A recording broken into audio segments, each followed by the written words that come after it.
Rajkamal films international உலகநாயகன் கமல்ஹாசன் வழங்கும் சிவகார்த்திகேயன் நடிக்கும் Amaran 31 October Deepavali முதல் உலகமெங்கும். கடலூர் புதுப்பாளையத்தில் கடந்த வாரம் ஒப்பந்த ஊழியர் ஒருவர் எவ்வித பாதுகாப்பு உபகரணங்களும் இன்றி பாதாள சாக்கடைக்குள் முழுவதுமாக மூழ்கி அடைப்பை சுத்தம் செய்ததாக புகார் எழுந்த நிலையில் சம்பந்தப்பட்ட ஒப்பந்ததாரரின் ஒப்பந்தத்தை மாநகராட்சி ஆணையர் அனு ரத்து செய்து உத்தரவிட்டுள்ளார்.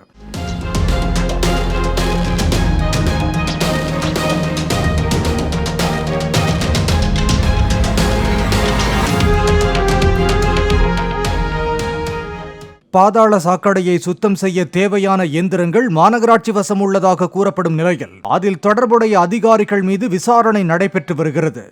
ராஜ்கமல் பிலிம்ஸ் இன்டர்நேஷனல் உலகநாயகன் கமல்ஹாசன் வழங்கும் சிவகார்த்திகேயன் நடிக்கும் அமரன் 31 அக்டோபர் தீபாவளி முதல் உலகமெங்கும்.